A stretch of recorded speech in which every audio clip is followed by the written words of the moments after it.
ಹುಳಿಯಾರ್ ಶ್ರೀ ದುರ್ಗಾ ಪರಮೇಶ್ವರಿ ದೇವಸ್ಥಾನದಲ್ಲಿ ಶ್ರೀ ಚಾಮುಂಡೇಶ್ವರಿ ವರ್ಧಂತಿ ಮಹೋತ್ಸವ. ನಮಸ್ಕಾರ ಭಕ್ತರೇ, ಶ್ರೀ ದುರ್ಗಾ ಮೇಕರ್ಸ್ ಯೂಟ್ಯೂಬ್ ಚಾನಲ್ಗೆ ನಿಮ್ಮೆಲ್ಲರಿಗೂ ಹೃತ್ಪೂರ್ವಕ ಸ್ವಾಗತ. ಇಂದಿನ ಈ ವಿಶೇಷ ವಿಡಿಯೋದಲ್ಲಿ ಹುಳಿಯಾರ್ನ ಶ್ರೀ ದುರ್ಗಾ ಪರಮೇಶ್ವರಿ ದೇವಸ್ಥಾನದಲ್ಲಿ ಅತ್ಯಂತ ಭಕ್ತಿ ಭಾವದಿಂದ ಆಚರಿಸಲಾಗುವ ಶ್ರೀ ಚಾಮುಂಡೇಶ್ವರಿ ವರ್ಧಂತಿ ಮಹೋತ್ಸವದ ವೈಭವ ಮತ್ತು ಅದರ ಆಧ್ಯಾತ್ಮಿಕ ಮಹತ್ವ, ಈ ಉತ್ಸವದ ಹಿಂದಿರುವ ಭಕ್ತಿ ಪರಂಪರೆಯನ್ನು ವಿವರವಾಗಿ ತಿಳಿದುಕೊಳ್ಳೋಣ.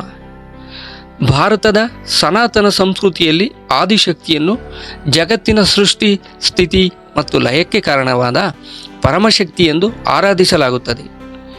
ಆ ಆದಿಶಕ್ತಿಯ ಅನೇಕ ರೂಪಗಳಲ್ಲಿ ಭಕ್ತರಿಗೆ ಧೈರ್ಯ, ರಕ್ಷಣೆ ಮತ್ತು ನ್ಯಾಯವನ್ನು ನೀಡುವ ದೇವಿಯೇ ಶ್ರೀ ಚಾಮುಂಡೇಶ್ವರಿ. ದೇವಿಯ ಹೆಸರು ಕೇಳಿದಾಗಲೇ ಭಕ್ತರ ಮನಸ್ಸಿನಲ್ಲಿ ಭಕ್ತಿ, ಶಕ್ತಿ ಮತ್ತು ಧೈರ್ಯದ ಭಾವನೆ ಮೂಡುತ್ತದೆ. ದುಷ್ಟರ ಸಂಹಾರ ಮಾಡಿ ಸಜ್ಜನರನ್ನು ರಕ್ಷಿಸುವ ಶಕ್ತಿಯ ಸಂಕೇತವಾಗಿ ತಾಯಿ ಚಾಮುಂಡೇಶ್ವರಿ ಸಾವಿರಾರು ವರ್ಷಗಳಿಂದ ಪೂಜಿಸಲ್ಪಡುತ್ತಾಳೆ. ಪ್ರತಿ ವರ್ಷ ಹುಳಿಯಾರ್ನ ಶ್ರೀ ದುರ್ಗಾ ಪರಮೇಶ್ವರಿ ದೇವಸ್ಥಾನದಲ್ಲಿ ನಡೆಯುವ ಶ್ರೀ ಚಾಮುಂಡೇಶ್ವರಿ ವರ್ಧಂತಿ ಮಹೋತ್ಸವ ಭಕ್ತರಿಗೆ ಅತ್ಯಂತ ಪವಿತ್ರ ದಿನವಾಗಿದೆ. ಈ ದಿನ ದೇವಿಗೆ ವಿಶೇಷ ಪೂಜೆಗಳು, ಅಭಿಷೇಕಗಳು, ಅಲಂಕಾರಗಳು, ಕುಂಕುಮಾರ್ಚನೆ, ಹೋಮ ಹವನಗಳನ್ನು ಮತ್ತು ಮಹಾಮಂಗಳಾರತಿಗಳು ವಿಜೃಂಭಣೆಯಿಂದ ನಡೆಯುತ್ತವೆ. ಈ ಮಹೋತ್ಸವಕ್ಕಾಗಿ ಭಕ್ತರು ಹಲವು ದಿನಗಳ ಮುಂಚೆಯೇ ಸಿದ್ಧತೆ ಆರಂಭಿಸುತ್ತಾರೆ. ದೇವಸ್ಥಾನವನ್ನು ಸ್ವಚ್ಛಗೊಳಿಸಿ ಬಣ್ಣ ಬಣ್ಣದ ಹೂವುಗಳು, ತೋರಣಗಳು ಮತ್ತು ದೀಪಗಳಿಂದ ಅಲಂಕರಿಸಲಾಗುತ್ತದೆ. ಉತ್ಸವದ ದಿನ ದೇವಾಲಯ ಪ್ರತಿಯೊಂದು ಮೂಲೆಯೂ ಭಕ್ತಿಯ ಕಿರಣಗಳಿಂದ ಕಂಗೊಳಿಸುತ್ತದೆ. ಬೆಳಗಿನ ಜಾವವೇ ದೇವಸ್ಥಾನದ ಘಂಟನಾದ ಮೊಳಗುತ್ತಿದ್ದಂತೆ ಭಕ್ತರು ಜೈ ಚಾಮುಂಡೇಶ್ವರಿ ಮಾತೆ ಎಂದು ಜಯಘೋಷ ಹಾಕುತ್ತಾ ದೇವಿಯ ದರ್ಶನಕ್ಕೆ ಆಗಮಿಸುತ್ತಾರೆ. ಕೆಲವರು ದೂರದ ಊರುಗಳಿಂದ ಕಾಲ್ನಡಿಗೆಯಲ್ಲೇ ಬಂದು ತಮ್ಮ ಭಕ್ತಿಯನ್ನು ಸಮರ್ಪಿಸುತ್ತಾರೆ. ಭಕ್ತರ ನಂಬಿಕೆಯ ಪ್ರಕಾರ ಈ ಪವಿತ್ರ ದಿನ ತಾಯಿ ಚಾಮುಂಡೇಶ್ವರಿಯನ್ನು ಶ್ರದ್ಧೆಯಿಂದ ಪ್ರಾರ್ಥಿಸಿದರೆ ಜೀವನದ ಕಷ್ಟಗಳು ದೂರವಾಗಿ ಆರೋಗ್ಯ, ಐಶ್ವರ್ಯ, ಧೈರ್ಯ ಮತ್ತು ನೆಮ್ಮದಿ ದೊರೆಯುತ್ತದೆ. ಅದಕ್ಕಾಗಿ ಸಾವಿರಾರು ಕುಟುಂಬಗಳು ಈ ಉತ್ಸವದಲ್ಲಿ ಭಾಗವಹಿಸಿ ದೇವಿಯ ಆಶೀರ್ವಾದ ಪಡೆಯಲು ಬರುತ್ತಾರೆ. ದೇವಿಯ ಸನ್ನಿಧಿಯಲ್ಲಿ ಮೊಳಗುವ ವೇದ ಮಂತ್ರಗಳು, ದುರ್ಗಾ ಸಪ್ತಶತಿಯ ಪಾರಾಯಣ, ಭಜನೆಗಳು ಮತ್ತು ದೇವಿಯ ನಾಮಸ್ಮರಣೆ ಇಡೀ ವಾತಾವರಣವನ್ನು ಭಕ್ತಿಮಯವಾಗಿಸುತ್ತವೆ. ಈ ಕ್ಷಣದಲ್ಲಿ ಪ್ರತಿಯೊಬ್ಬ ಭಕ್ತನ ಮನಸ್ಸು ದೇವಿಯ ಪಾದಾರವಿಂದಗಳಲ್ಲಿ ಲೀನವಾಗುತ್ತದೆ. ಆದರೆ ಈ ವರ್ಧಂತಿ ಮಹೋತ್ಸವದಲ್ಲಿ ನಡೆಯುವ ವಿಶೇಷ ಪೂಜೆಗಳ ವೈಭವವೇನು? ದೇವಿಗೆ ಹೇಗೆ ಅಲಂಕಾರ ಮಾಡಲಾಗುತ್ತದೆ? ಭಕ್ತರು ಯಾವ ರೀತಿಯಲ್ಲಿ ತಮ್ಮ ಸೇವೆಯನ್ನು ಸಲ್ಲಿಸುತ್ತಾರೆ? ಇವೆಲ್ಲವನ್ನು ಮುಂದಿನ ಭಾಗದಲ್ಲಿ ವಿವರವಾಗಿ ತಿಳಿದುಕೊಳ್ಳೋಣ. ಜೈ ಶ್ರೀ ಚಾಮುಂಡೇಶ್ವರಿ ಮಾತೆ.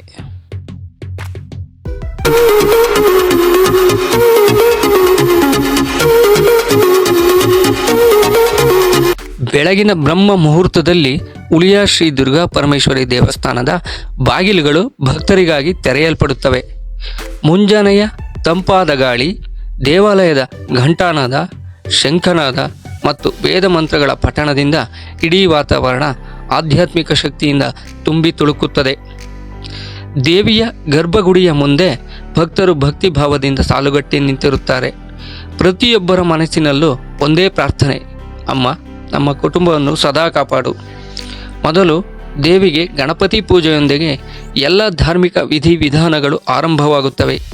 ನಂತರ ವೇದ ಪಂಡಿತರು ಮಂತ್ರೋಚ್ಚಾರಣೆಯೊಂದಿಗೆ ವಿಶೇಷ ಅಭಿಷೇಕವನ್ನು ನೆರವೇರಿಸುತ್ತಾರೆ.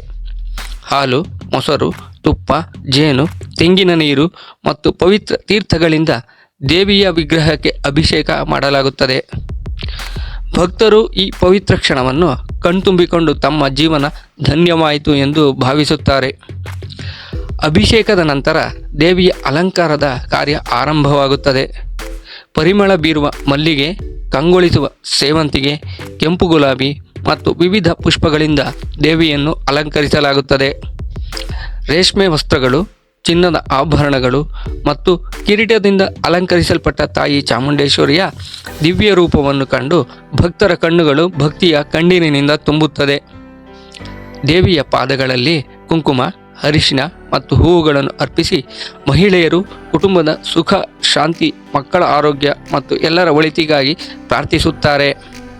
ಯುವಕರು ತಮ್ಮ ವಿದ್ಯಾಭ್ಯಾಸ, ಉದ್ಯೋಗ ಮತ್ತು ಉತ್ತಮ ಭವಿಷ್ಯಕ್ಕಾಗಿ ದೇವಿಯ ಆಶೀರ್ವಾದ ಕೋರುತ್ತಾರೆ.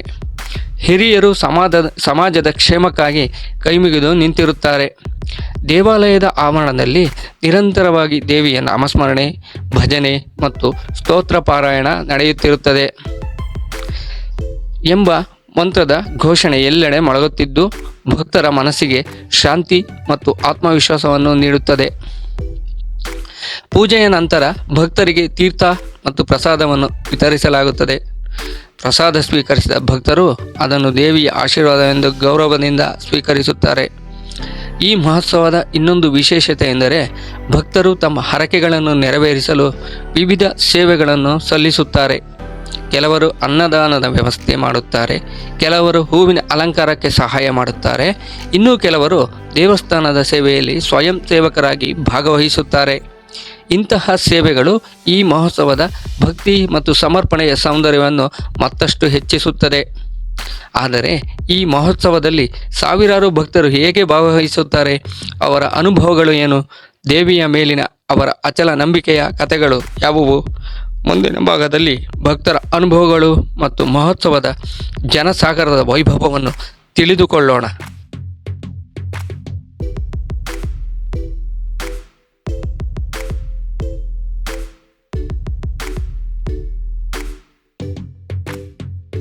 ಬೆಳಗಿನ ವಿಶೇಷ ಪೂಜೆಗಳು ಮುಗಿಯುತ್ತಿದ್ದಂತೆ ಉಳಿಯ ಶ್ರೀ ದುರ್ಗಾ ಪರಮೇಶ್ವರಿ ದೇವಸ್ಥಾನದ ಆವರಣವು ಭಕ್ತ ಜನಸಾಗರದಿಂದ ತುಂಬಿರುತ್ತದೆ. ಕರ್ನಾಟಕದ ವಿವಿಧ ಭಾಗಗಳಿಂದ ಮಾತ್ರವಲ್ಲದೆ ನೆರೆಯ ಜಿಲ್ಲೆಗಳು ಮತ್ತು ಗ್ರಾಮಗಳಿಂದಲೂ ಸಾವಿರಾರು ಭಕ್ತರು ತಾಯಿ ಚಾಮುಂಡೇಶ್ವರಿಯ ದರ್ಶನಕ್ಕಾಗಿ ಆಗಮಿಸುತ್ತಾರೆ. ದೇವಾಲಯದ ಪ್ರವೇಶ ದ್ವಾರದಿಂದಲೇ ಭಕ್ತಿಯ ವಾತಾವರಣ ಆರಂಭವಾಗುತ್ತದೆ. ಮಕ್ಕಳು, ಯುವಕರು, ಮಹಿಳೆಯರು ಮತ್ತು ಹಿರಿಯರು ಎಲ್ಲರೂ ಕೈಯಲ್ಲಿ ಹೂವು, ಹಣ್ಣು, ತೆಂಗಿನಕಾಯಿ ಮತ್ತು ಪೂಜಾ ಸಾಮಗ್ರಿಗಳೊಂದಿಗೆ ದೇವಿಯ ದರ್ಶನಕ್ಕಾಗಿ ಶಾಂತವಾಗಿ ಸಾಲಿನಲ್ಲಿ ನಿಂತಿರುತ್ತಾರೆ. ದರ್ಶನಕ್ಕಾಗಿ ಕಾಯುವ ಸಮಯದಲ್ಲಿಯೂ ಭಕ್ತರ ತುಟಿಗಳಲ್ಲಿ ದೇವಿಯ ನಾಮಸ್ಮರಣೆ ನಿರಂತರವಾಗಿ ಕೇಳಿಬರುತ್ತದೆ. ಜೈ ಚಾಮುಂಡೇಶ್ವರಿ ಮಾತೆ, ದುರ್ಗಾ ಪರಮೇಶ್ವರಿ ತಾಯಿಗೆ ಜಯ ಎಂಬ ಜಯ ಘೋಷಗಳು ದೇವಾಲಯದ ಆವರಣವನ್ನು ಭಕ್ತಿಯ ಅಲೆಯಲ್ಲಿ ಮುಳುಗಿಸುತ್ತವೆ.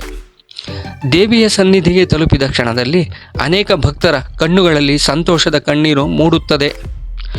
ವರ್ಷಗಳಿಂದ ಮನಸ್ಸಿನಲ್ಲಿಟ್ಟುಕೊಂಡಿದ್ದ ಹರಕೆಗಳನ್ನು ಸಲ್ಲಿಸಿ ಕುಟುಂಬದ ಸುಖ, ಆರೋಗ್ಯ, ವಿದ್ಯಾಭ್ಯಾಸ, ಉದ್ಯೋಗ ಮತ್ತು ಸಮಾಜದ ಒಳಿತಿಗಾಗಿ ದೇವಿಯ ಪಾದಗಳಲ್ಲಿ ಪ್ರಾರ್ಥಿಸುತ್ತಾರೆ.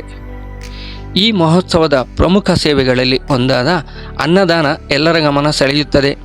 ಅನ್ನದಾನವೇ ಮಹಾದಾನ ಎಂಬ ಸಂಪ್ರದಾಯದಂತೆ ಭಕ್ತರಿಗೆ ಯಾವುದೇ ಭೇದ ಭಾವವಿಲ್ಲದೆ ಪ್ರೀತಿಯಿಂದ ಪ್ರಸಾದದ ಊಟವನ್ನು ನೀಡಲಾಗುತ್ತದೆ. ಸೇವಕರು ಬೆಳಗ್ಗಿನಿಂದಲೇ ನಗುಮುಖದಿಂದ ಭಕ್ತರಿಗೆ ಊಟವನ್ನು ಬಡಿಸುತ್ತಾರೆ. ದೇವಿಯ ಕೃಪೆಯಿಂದ ಸಿಗುವ ಈ ಪ್ರಸಾದವನ್ನು ಭಕ್ತರು ಪವಿತ್ರ ವರವೆಂದು ಸ್ವೀಕರಿಸುತ್ತಾರೆ. ದೇವಾಲಯದ ಆವರಣದಲ್ಲಿ ಭಜನಾ ತಂಡಗಳು ದೇವಿಯ ಸ್ತುತಿ ಗೀತೆಗಳನ್ನು ಹಾಡುತ್ತಿರುತ್ತವೆ. ತಾಳ, ಮೃದಂಗ ಮತ್ತು ಜಾಗಟೆಯ ನಾದದ ನಡುವೆ ಮೊಳಗುವ ಭಕ್ತಿ ಗೀತೆಗಳು ಎಲ್ಲರ ಮನಸ್ಸನ್ನು ದೇವಿಯ ಭಕ್ತಿಯಲ್ಲಿ ಲೀನಗೊಳಿಸುತ್ತವೆ. ಕೆಲವರು ಕುಟುಂಬ ಸಮೇತರಾಗಿ ದೇವಿಯ ಸನ್ನಿಧಿಯಲ್ಲಿ ಕುಳಿತು ದುರ್ಗಾ ಸಪ್ತಶತಿಯ ಪಾರಾಯಣ ಮಾಡುತ್ತಾರೆ. ಇನ್ನು ಕೆಲವರು ಮೌನವಾಗಿ ಧ್ಯಾನಿಸಿ ತಾಯಿಯ ಕೃಪೆಯನ್ನು ಅನುಭವಿಸುತ್ತಾರೆ. ಈ ಕ್ಷಣಗಳಲ್ಲಿ ದೇವಾಲಯವು ಕೇವಲ ಪೂಜಾ ಸ್ಥಳವಾಗಿರದೆ ಭಕ್ತಿ, ಸೇವೆ ಮತ್ತು ಸಮಾನತೆಯ ಸಂಕೇತವಾಗಿ ಕಾಣಿಸುತ್ತದೆ. ಮಹೋತ್ಸವದ ವ್ಯವಸ್ಥೆಯನ್ನು ಸುಗಮವಾಗಿ ನಡೆಸಲು ಅನೇಕ ಸ್ವಯಂ ಸೇವಕರು ಶ್ರಮಿಸುತ್ತಾರೆ. ದರ್ಶನದ ಸಾಲುಗಳನ್ನು ನಿಯಂತ್ರಿಸುವುದರಿಂದ ಹಿಡಿದು ಕುಡಿಯುವ ನೀರು, ಪ್ರಸಾದ ಮತ್ತು ಅನ್ನದಾನ ವ್ಯವಸ್ಥೆಯವರೆಗೆ ಅವರು ನಿಸ್ವಾರ್ಥ ಸೇವೆ ಸಲ್ಲಿಸುತ್ತಾರೆ. ಅವರ ಸೇವೆಯು ದೇವಿಗೆ ಸಲ್ಲಿಸುವ ಭಕ್ತಿಯ ರೂಪವೇ ಆಗಿದೆ. ಸೂರ್ಯ ಪಶ್ಚಿಮಕ್ಕೆ ಜಾರುತ್ತಿದ್ದಂತೆ ಮಹೋತ್ಸವದ ವೈಭವ ಮತ್ತಷ್ಟು ಹೆಚ್ಚಾಗುತ್ತದೆ. ಸಂಜೆ ನಡೆಯುವ ದೀಪಾಲಂಕಾರ, ಮಹಾಮಂಗಳಾರತಿ ಮತ್ತು ಭಕ್ತಿಯ ಸಂಭ್ರಮಕ್ಕಾಗಿ ಎಲ್ಲರೂ ಕಾತರದಿಂದ ಕಾಯುತ್ತಾರೆ. ಈ ಅದ್ಭುತ ಸಂಜೆ ಹೇಗಿರುತ್ತದೆ? ಸಾವಿರಾರು ದೀಪಗಳ ನಡುವೆ ನಡೆಯುವ ಮಹಾಮಂಗಳಾರತಿ ಹೇಗೆ ಭಕ್ತರನ್ನು ಭಾವ ಪರವಶನನ್ನಾಗಿಸುತ್ತದೆ? ಅದರ ಅದ್ಭುತ ದೃಶ್ಯವನ್ನು ಮುಂದಿನ ಭಾಗದಲ್ಲಿ ತಿಳಿದುಕೊಳ್ಳೋಣ. ಜೈ ಶ್ರೀ ಚಾಮುಂಡೇಶ್ವರಿ ಮಾತೆ.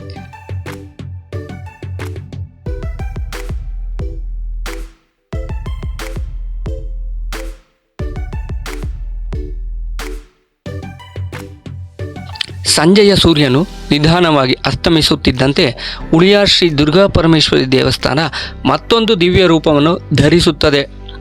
ಹಗಲಿನ ಪೂಜೆಗಳ ನಂತರ ಈಗ ಭಕ್ತರೆಲ್ಲರೂ ಅತ್ಯಂತ ಕಾತರದಿಂದ ಕಾಯುವ ಕ್ಷಣ ಸಂಜೆಯ ಮಹಾಮಂಗಳಾರತಿ ಮತ್ತು ದೀಪೋತ್ಸವ. ದೇವಾಲಯದ ಆವರಣವನ್ನು ಸಾವಿರಾರು ಎಣ್ಣೆ ದೀಪಗಳು ಮತ್ತು ಬಣ್ಣ ಬಣ್ಣದ ವಿದ್ಯುತ್ ದೀಪಗಳಿಂದ ಅಲಂಕರಿಸಲಾಗುತ್ತದೆ. ಗರ್ಭಗುಡಿಯ ಸುತ್ತಲೂ ಹೊಳೆಯುವ ದೀಪದ ಬೆಳಕು ದೇವಿಯ ದಿವ್ಯ ರೂಪವನ್ನು ಇನ್ನಷ್ಟು ಪ್ರಕಾಶಮಾನವಾಗಿಸುತ್ತದೆ. ದೇವಾಲಯದ ಪ್ರತಿಯೊಂದು ಮೂಲೆ ಭಕ್ತಿ, ಶಾಂತಿ ಮತ್ತು ಆಧ್ಯಾತ್ಮಿಕತೆಯ ಸಂದೇಶವನ್ನು ಸಾರುತ್ತಿರುವಂತೆ ಭಾಸವಾಗುತ್ತದೆ. ಸಂಜೆಯ ವಿಶೇಷ ಪೂಜೆ ಆರಂಭವಾಗುತ್ತಿದ್ದಂತೆ ವೇದ ಪಂಡಿತರು ದುರ್ಗಾ ಸಪ್ತಶತಿ, ಲಲಿತ ಸಹಸ್ರನಾಮ ಮತ್ತು ದೇವಿಯ ಸ್ತೋತ್ರಗಳನ್ನು ಭಕ್ತಿಭಾವದಿಂದ ಪಠಿಸುತ್ತಾರೆ. ಆ ಮಂತ್ರಗಳ ಪ್ರತಿಧ್ವನಿ ಇಡೀ ದೇವಾಲಯದ ಆವರಣದಲ್ಲಿ ಮೊಳಗುತ್ತಾ ಅಲ್ಲಿದ್ದ ಪ್ರತಿಯೊಬ್ಬ ಭಕ್ತನ ಮನಸ್ಸಿನಲ್ಲಿ ಹೊಸ ಉತ್ಸಾಹವನ್ನು ತುಂಬುತ್ತದೆ. ಸ್ವಲ್ಪ ಹೊತ್ತಿನ ನಂತರ ಅರ್ಚಕರು ಬೆಳ್ಳಿ ಮತ್ತು ಪಂಚಲೋಹದ ದೀಪಗಳಿಂದ ಮಹಾಮಂಗಳಾರತಿ ನೆರವೇರಿಸುತ್ತಾರೆ. ಘಂಟನಾದ, ಶಂಖನಾದ ಮತ್ತು ಭಕ್ತರ ಜಯಘೋಷ ಒಂದೇ ಸಮಯದಲ್ಲಿ ಮೊಳಗುತ್ತದೆ. ಜೈ ಶ್ರೀ ಚಾಮುಂಡೇಶ್ವರಿ ಮಾತೆ, ದುರ್ಗಾ ಪರಮೇಶ್ವರಿ ತಾಯಿಗೆ ಜಯ ಎಂಬ ಜಯಘೋಷಗಳು ಆಕಾಶವನ್ನೇ ಮುಟ್ಟುವಂತೆ ಕೇಳಿಬರುತ್ತವೆ. ಭಕ್ತರೆಲ್ಲರೂ ಕೈ ಮುಗಿದು ಕಣ್ಣು ಮುಚ್ಚಿ ದೇವಿಯ ಕೃಪೆಯನ್ನು ಪ್ರಾರ್ಥಿಸುತ್ತಾರೆ.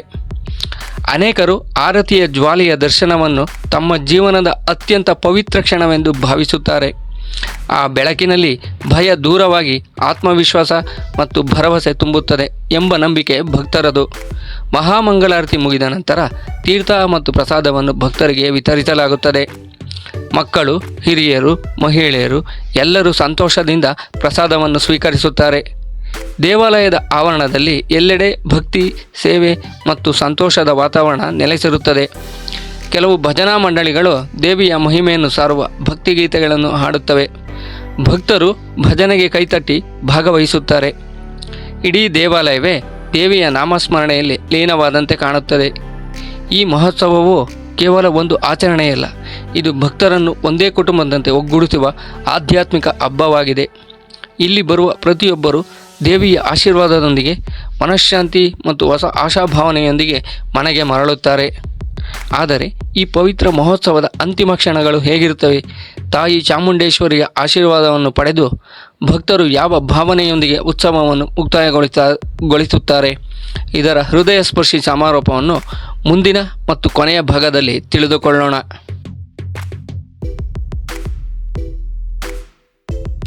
ಆ ಕಾಲದಲ್ಲಿ ಭೂಮಿಯ ಮೇಲೆ ಧರ್ಮ ನೆಲೆಸಿತ್ತು.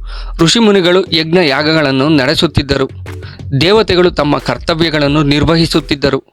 ಪ್ರಕೃತಿ ಸಮತೋಲನದಿಂದ ಕೂಡಿತ್ತು. ಆದರೆ ಈ ಶಾಂತಿ ಹೆಚ್ಚು ಕಾಲ ಉಳಿಯಲಿಲ್ಲ. ಅಸುರರ ಕುಲದಲ್ಲಿ ಜನಿಸಿದ ಒಬ್ಬ ಶಕ್ತಿಶಾಲಿ ಯೋಧ ತನ್ನ ಅಸಾಮಾನ್ಯ ಬಲದಿಂದ ಎಲ್ಲರನ್ನೂ ಮೀರಬೇಕೆಂಬ ಆಸೆ ಹೊಂದಿದ್ದ. ಅವನೇ ಮಹಿಷಾಸುರ. ಅವನಿಗೆ ಅಪಾರ ಶಕ್ತಿ ಬೇಕಿತ್ತು. ಯಾರೂ ತನ್ನನ್ನು ಸೋಲಿಸಬಾರದು ಎಂಬ ಅಹಂಕಾರ ಅವನ ಮನಸ್ಸಿನಲ್ಲಿ ಬೆಳೆಯತೊಡಗಿತು. ಅದಕ್ಕಾಗಿ ಅವನು ಕಠಿಣ ತಪಸ್ಸು ಮಾಡಲು ನಿರ್ಧರಿಸಿದನು. ವರ್ಷಗಳ ಕಾಲ ಆಹಾರ ನೀರನ್ನು ತ್ಯಜಿಸಿ ಕಾಡಿನಲ್ಲಿ ತಪಸ್ಸು ಮಾಡಿದ ಮಹಿಷಾಸುರ ಭಕ್ತಿಗೆ ಬ್ರಹ್ಮದೇವರು ಪ್ರಸನ್ನರಾದರು. ಏನು ಹೊರಬೇಕು ಎಂದು ಕೇಳಿದರು. ಮಹಿಷಾಸುರನು ಕುತಂತ್ರದಿಂದ ದೇವರು, ದಾನವರು ಮತ್ತು ಯಾವುದೇ ಪುರುಷ ನನ್ನನ್ನು ಕೊಲ್ಲಬಾರದು ಎಂದು ವರ ಕೇಳಿದನು. ಮಹಿಳೆಯ ಶಕ್ತಿಯನ್ನು ಅವನು ತೀರಾ ಕಡಿಮೆ ಎಂದು ಅಂದಾಜು ಮಾಡಿದ್ದ. ಬ್ರಹ್ಮನು ಆ ವರವನ್ನು ನೀಡಿದರು. ಆ ವರ ಸಿಕ್ಕ ತಕ್ಷಣ ಮಹಿಷಾಸುರ ಸ್ವಭಾವ ಬದಲಾಗತೊಡಗಿತು. ಮೊದಲು ವಿನಯದಿಂದಿದ್ದವನು ಅಹಂಕಾರದಿಂದ ತುಂಬಿದನು. ತನ್ನ ಶಕ್ತಿಯನ್ನು ದುರುಪಯೋಗಪಡಿಸಿಕೊಂಡು ದೇವತೆಗಳ ಮೇಲೆಯೂ ಋಷಿಗಳ ಮೇಲೆಯೂ ದೌರ್ಜನ್ಯ ನಡೆಸತೊಡಗಿದನು. ಸ್ವರ್ಗಲೋಕವೇ ಅವನ ಆಕ್ರಮಣಕ್ಕೆ ಒಳಗಾಯಿತು. ದೇವತೆಗಳು ತಮ್ಮ ಸ್ಥಾನಗಳನ್ನು ಕಳೆದುಕೊಂಡರು. ಯಜ್ಞಗಳು ನಿಂತವು. ಋಷಿಗಳ ತಪಸ್ಸಿಗೆ ಅಡ್ಡಿಯಾಯಿತು. ಭೂಮಿಯಲ್ಲಿ ಭಯದ ವಾತಾವರಣ ನಿರ್ಮಾಣವಾಯಿತು. ಎಲ್ಲ ದೇವತೆಗಳು ಸೇರಿ ಬ್ರಹ್ಮ, ವಿಷ್ಣು ಮತ್ತು ಮಹಾದೇವರ ಶರಣಾದರು. ಈ ಅಧರ್ಮವನ್ನು ಕೊನೆಗಾಣಿಸುವ ಶಕ್ತಿ ಯಾರದು ಎಂಬ ಪ್ರಶ್ನೆ ಎಲ್ಲರ ಮನಸ್ಸಿನಲ್ಲಿ ಮೂಡಿತು. ಆ ಕ್ಷಣದಲ್ಲೇ ಒಂದು ಅದ್ಭುತ ನಡೆಯಿತು. ಬ್ರಹ್ಮ, ವಿಷ್ಣು, ಶಿವ ಸೇರಿದಂತೆ ಎಲ್ಲ ದೇವತೆಗಳ ದಿವ್ಯ ತೇಜಸ್ಸು ಒಂದಾಗಿ ಪ್ರಚಂಡ ಜ್ಯೋತಿಯಾಗಿ ಪ್ರಕಾಶಿಸತೊಡಗಿತು. ಆ ಜ್ಯೋತಿಯಿಂದ ಅಪಾರ ಕಾಂತಿಯುಳ್ಳ, ಅಸೀಮ ಶಕ್ತಿಯುಳ್ಳ ದಿವ್ಯ ಮಹಿಳಾ ರೂಪವು ಪ್ರಕಟವಾಯಿತು. ಅವಳೇ ಜಗಜ್ಜನನಿ. ಆದಿಶಕ್ತಿ. ಮುಂದಿನ ದಿನಗಳಲ್ಲಿ ಶ್ರೀ ಚಾಮುಂಡೇಶ್ವರಿ ದುರ್ಗೆ ಮಹಿಷಾಸುರ ಮರ್ದಿನಿ ಎಂದು ಲೋಕ ವಂದಿತಳಾದ ತಾಯಿ. ದೇವತೆಗಳೆಲ್ಲ ತಮ್ಮ ದಿವ್ಯ ಆಯುಧಗಳನ್ನು ದೇವಿಗೆ ಅರ್ಪಿಸಿದರು. ಶಿವನು ತ್ರಿಶೂಲವನ್ನು, ವಿಷ್ಣುವು ಸುದರ್ಶನ ಚಕ್ರವನ್ನು, ವಾಯುದೇವನು ಬಿಲ್ಲು ಬಾಣವನ್ನು, ಇಂದ್ರನು ವಜ್ರಾಯುಧವನ್ನು ನೀಡಿದನು. ಹಿಮಾಲಯನು ಸಿಂಹವನ್ನಾಗಿ ಸಮರ್ಪಿಸಿದನು. ಸಿಂಹದ ಮೇಲೆ ಆಸೀನಳಾದ ದೇವಿಯ ದಿವ್ಯ ರೂಪವನ್ನು ಕಂಡ ದೇವತೆಗಳೆಲ್ಲ ಜಯಘೋಷ ಮಾಡಿದರು. ಭೂಮಿ, ಆಕಾಶ ಮತ್ತು ದಿಕ್ಕುಗಳೆಲ್ಲ ದೇವಿಯ ತೇಜಸ್ಸಿನಿಂದ ಪ್ರಕಾಶಿಸಿದವು. ಆದರೆ ಮಹಿಷಾಸುರನಿಗೆ ಈ ವಿಷಯ ಇನ್ನೂ ತಿಳಿದಿರಲಿಲ್ಲ. ತನ್ನ ಅಂತ್ಯ ಹತ್ತಿರ ಬಂದಿದೆ ಎಂಬ ಅರಿವು ಅವನಿಗೆ ಇರಲಿಲ್ಲ. ಆ ಕಾಲದಲ್ಲಿ ಭೂಮಿಯ ಮೇಲೆ ಧರ್ಮ ನೆಲೆಸಿತ್ತು. ಋಷಿಮುನಿಗಳು ಯಜ್ಞ ಯಾಗಗಳನ್ನು ನಡೆಸುತ್ತಿದ್ದರು. ದೇವತೆಗಳು ತಮ್ಮ ಕರ್ತವ್ಯಗಳನ್ನು ನಿರ್ವಹಿಸುತ್ತಿದ್ದರು. ಪ್ರಕೃತಿ ಸಮತೋಲನದಿಂದ ಕೂಡಿತ್ತು. ಆದರೆ ಈ ಶಾಂತಿ ಹೆಚ್ಚು ಕಾಲ ಉಳಿಯಲಿಲ್ಲ. ಅಸುರರ ಕುಲದಲ್ಲಿ ಜನಿಸಿದ ಒಬ್ಬ ಶಕ್ತಿಶಾಲಿ ಯೋಧ ತನ್ನ ಅಸಾಮಾನ್ಯ ಬಲದಿಂದ ಎಲ್ಲರನ್ನೂ ಮೀರಬೇಕೆಂಬ ಆಸೆ ಹೊಂದಿದ್ದ. ಅವನೇ ಮಹಿಷಾಸುರ. ಅವನಿಗೆ ಅಪಾರ ಶಕ್ತಿ ಬೇಕಿತ್ತು. ಯಾರೂ ತನ್ನನ್ನು ಸೋಲಿಸಬಾರದು ಎಂಬ ಅಹಂಕಾರ ಅವನ ಮನಸ್ಸಿನಲ್ಲಿ ಬೆಳೆಯತೊಡಗಿತು. ಅದಕ್ಕಾಗಿ ಅವನು ಕಠಿಣ ತಪಸ್ಸು ಮಾಡಲು ನಿರ್ಧರಿಸಿದನು. ವರ್ಷಗಳ ಕಾಲ ಆಹಾರ ನೀರನ್ನು ತ್ಯಜಿಸಿ ಕಾಡಿನಲ್ಲಿ ತಪಸ್ಸು ಮಾಡಿದ ಮಹಿಷಾಸುರ ಭಕ್ತಿಗೆ ಬ್ರಹ್ಮದೇವರು ಪ್ರಸನ್ನರಾದರು. ಏನು ಹೊರಬೇಕು ಎಂದು ಕೇಳಿದರು. ಮಹಿಷಾಸುರನು ಕುತಂತ್ರದಿಂದ ದೇವರು, ದಾನವರು ಮತ್ತು ಯಾವುದೇ ಪುರುಷ ನನ್ನನ್ನು ಕೊಲ್ಲಬಾರದು ಎಂದು ವರ ಕೇಳಿದನು. ಮಹಿಳೆಯ ಶಕ್ತಿಯನ್ನು ಅವನು ತೀರಾ ಕಡಿಮೆ ಎಂದು ಅಂದಾಜು ಮಾಡಿದ್ದ. ಬ್ರಹ್ಮನು ಆ ವರವನ್ನು ನೀಡಿದರು. ಆ ವರ ಸಿಕ್ಕ ತಕ್ಷಣ ಮಹಿಷಾಸುರ ಸ್ವಭಾವ ಬದಲಾಗತೊಡಗಿತು. ಮೊದಲು ವಿನಯದಿಂದಿದ್ದವನು ಅಹಂಕಾರದಿಂದ ತುಂಬಿದನು. ತನ್ನ ಶಕ್ತಿಯನ್ನು ದುರುಪಯೋಗಪಡಿಸಿಕೊಂಡು ದೇವತೆಗಳ ಮೇಲೆಯೂ ಋಷಿಗಳ ಮೇಲೆಯೂ ದೌರ್ಜನ್ಯ ನಡೆಸತೊಡಗಿದನು. ಸ್ವರ್ಗಲೋಕವೇ ಅವನ ಆಕ್ರಮಣಕ್ಕೆ ಒಳಗಾಯಿತು. ದೇವತೆಗಳು ತಮ್ಮ ಸ್ಥಾನಗಳನ್ನು ಕಳೆದುಕೊಂಡರು. ಯಜ್ಞಗಳು ನಿಂತವು. ಋಷಿಗಳ ತಪಸ್ಸಿಗೆ ಅಡ್ಡಿಯಾಯಿತು. ಭೂಮಿಯಲ್ಲಿ ಭಯದ ವಾತಾವರಣ ನಿರ್ಮಾಣವಾಯಿತು. ಎಲ್ಲ ದೇವತೆಗಳು ಸೇರಿ ಬ್ರಹ್ಮ, ವಿಷ್ಣು ಮತ್ತು ಮಹಾದೇವರ ಶರಣಾದರು. ಈ ಅಧರ್ಮವನ್ನು ಕೊನೆಗಾಣಿಸುವ ಶಕ್ತಿ ಯಾರದು ಎಂಬ ಪ್ರಶ್ನೆ ಎಲ್ಲರ ಮನಸ್ಸಿನಲ್ಲಿ ಮೂಡಿತು. ಆ ಕ್ಷಣದಲ್ಲೇ ಒಂದು ಅದ್ಭುತ ನಡೆಯಿತು. ಬ್ರಹ್ಮ, ವಿಷ್ಣು, ಶಿವ ಸೇರಿದಂತೆ ಎಲ್ಲ ದೇವತೆಗಳ ದಿವ್ಯ ತೇಜಸ್ಸು ಒಂದಾಗಿ ಪ್ರಚಂಡ ಜ್ಯೋತಿಯಾಗಿ ಪ್ರಕಾಶಿಸತೊಡಗಿತು. ಆ ಜ್ಯೋತಿಯಿಂದ ಅಪಾರ ಕಾಂತಿಯುಳ್ಳ, ಅಸೀಮ ಶಕ್ತಿಯುಳ್ಳ ದಿವ್ಯ ಮಹಿಳಾ ರೂಪವು ಪ್ರಕಟವಾಯಿತು. ಅವಳೇ ಜಗಜ್ಜನನಿ, ಆದಿಶಕ್ತಿ. ಮುಂದಿನ ದಿನಗಳಲ್ಲಿ ಶ್ರೀ ಚಾಮುಂಡೇಶ್ವರಿ ದುರ್ಗೆ ಮಹಿಷಾಸುರ ಮರ್ದಿನಿ ಎಂದು ಲೋಕ ವಂದಿತಳಾದ ತಾಯಿ. ದೇವತೆಗಳೆಲ್ಲ ತಮ್ಮ ದಿವ್ಯ ಆಯುಧಗಳನ್ನು ದೇವಿಗೆ ಅರ್ಪಿಸಿದರು. ಶಿವನು ತ್ರಿಶೂಲವನ್ನು, ವಿಷ್ಣುವು ಸುದರ್ಶನ ಚಕ್ರವನ್ನು, ವಾಯುದೇವನು ಬಿಲ್ಲು ಬಾಣವನ್ನು, ಇಂದ್ರನು ವಜ್ರಾಯುಧವನ್ನು ನೀಡಿದನು. ಹಿಮಾಲಯನು ಸಿಂಹವನ್ನಾಗಿ ಸಮರ್ಪಿಸಿದನು. ಸಿಂಹದ ಮೇಲೆ ಆಸೀನಳಾದ ದೇವಿಯ ದಿವ್ಯ ರೂಪವನ್ನು ಕಂಡ ದೇವತೆಗಳೆಲ್ಲ ಜಯಘೋಷ ಮಾಡಿದರು. ಭೂಮಿ, ಆಕಾಶ ಮತ್ತು ದಿಕ್ಕುಗಳೆಲ್ಲ ದೇವಿಯ ತೇಜಸ್ಸಿನಿಂದ ಪ್ರಕಾಶಿಸಿದವು. ಆದರೆ ಮಹಿಷಾಸುರನಿಗೆ ಈ ವಿಷಯ ಇನ್ನೂ ತಿಳಿದಿರಲಿಲ್ಲ. ತನ್ನ ಅಂತ್ಯ ಹತ್ತಿರ ಬಂದಿದೆ ಎಂಬ ಅರಿವು ಅವನಿಗೆ ಇರಲಿಲ್ಲ.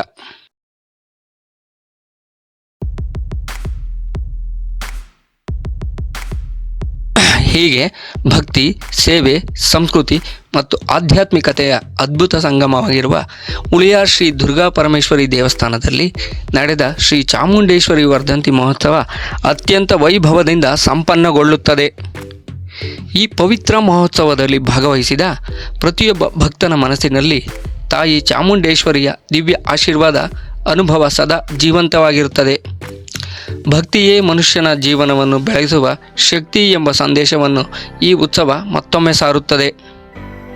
ತಾಯಿ ಚಾಮುಂಡೇಶ್ವರಿ ನಿಮ್ಮ ಜೀವನದಲ್ಲಿರುವ ಎಲ್ಲ ವಿಘ್ನಗಳನ್ನು ದೂರ ಮಾಡಿ ಆರೋಗ್ಯ, ಐಶ್ವರ್ಯ, ನೆಮ್ಮದಿ, ಧೈರ್ಯ ಮತ್ತು ಯಶಸ್ಸನ್ನು ಕರುಣಿಸಲಿ. ನಿಮ್ಮ ಕುಟುಂಬ ಸದಾ ಸುಖ ಸಮೃದ್ಧಿಯಿಂದ ಕೂಡಿರಲಿ. ಪ್ರತಿಯೊಂದು ಹೆಜ್ಜೆಯಲ್ಲೂ ದೇವಿಯ ದಿವ್ಯ ಕೃಪೆ ನಿಮ್ಮನ್ನು ಕಾಪಾಡಲಿ ಎಂದು ಪ್ರಾರ್ಥಿಸೋಣ. ಈ ವಿಡಿಯೋ ನಿಮಗೆ ಇಷ್ಟವಾದರೆ ಲೈಕ್ ಮಾಡಿ, ನಿಮ್ಮ ಕುಟುಂಬ ಮತ್ತು ಸ್ನೇಹಿತರೊಂದಿಗೆ ಶೇರ್ ಮಾಡಿ ಇಂತಹ ಇನ್ನಷ್ಟು ದೇವಸ್ಥಾನಗಳ ಇತಿಹಾಸ, ಮಹಿಮೆ, ಜಾತ್ರೆಗಳು ಮತ್ತು ಭಕ್ತಿಪೂರ್ಣ ಕಥೆಗಳನ್ನು ಕನ್ನಡದಲ್ಲಿ ನೋಡಲು ನಮ್ಮ ಶ್ರೀ ದುರ್ಗಾ ಮೇಕರ್ಸ್ ಯೂಟ್ಯೂಬ್ ಚಾನಲನ್ನು ಸಬ್ಸ್ಕ್ರೈಬ್ ಮಾಡಿ ಮತ್ತು ಹೊಸ ವಿಡಿಯೋಗಳಿಗಾಗಿ ಬೆಲ್ ಐಕಾನನ್ನು ಒತ್ತುವುದನ್ನು ಮರೆಯಬೇಡಿ. ನಿಮ್ಮ ಅಭಿಪ್ರಾಯಗಳನ್ನು ಕಾಮೆಂಟ್ನಲ್ಲಿ ತಿಳಿಸಿ. ಮುಂದಿನ ವಿಡಿಯೋದಲ್ಲಿ ಮತ್ತೊಂದು ಪವಿತ್ರ ಕ್ಷೇತ್ರದ ಮಹಿಮೆ ಮತ್ತು ಅದ್ಭುತ ಕಥೆಯೊಂದಿಗೆ ಮತ್ತೆ ಭೇಟಿಯಾಗೋಣ. ಹೀಗೆ ಭಕ್ತಿ, ಸೇವೆ, ಸಂಸ್ಕೃತಿ ಮತ್ತು ಆಧ್ಯಾತ್ಮಿಕತೆಯ ಅದ್ಭುತ ಸಂಗಮವಾಗಿರುವ ಉಳಿಯಾರ್ ಶ್ರೀ ದುರ್ಗಾ ಪರಮೇಶ್ವರಿ ದೇವಸ್ಥಾನದಲ್ಲಿ ನಡೆದ ಶ್ರೀ ಚಾಮುಂಡೇಶ್ವರಿ ವರ್ಧಂತಿ ಮಹೋತ್ಸವ ಅತ್ಯಂತ ವೈಭವದಿಂದ ಸಂಪನ್ನಗೊಳ್ಳುತ್ತದೆ. ಈ ಪವಿತ್ರ ಮಹೋತ್ಸವದಲ್ಲಿ ಭಾಗವಹಿಸಿದ ಪ್ರತಿಯೊಬ್ಬ ಭಕ್ತನ ಮನಸ್ಸಿನಲ್ಲಿ ತಾಯಿ ಚಾಮುಂಡೇಶ್ವರಿಯ ದಿವ್ಯ ಆಶೀರ್ವಾದ ಅನುಭವ ಸದಾ ಜೀವಂತವಾಗಿರುತ್ತದೆ. ಭಕ್ತಿಯೇ ಮನುಷ್ಯನ ಜೀವನವನ್ನು ಬೆಳೆಸುವ ಶಕ್ತಿ ಎಂಬ ಸಂದೇಶವನ್ನು ಈ ಉತ್ಸವ ಮತ್ತೊಮ್ಮೆ ಸಾರುತ್ತದೆ.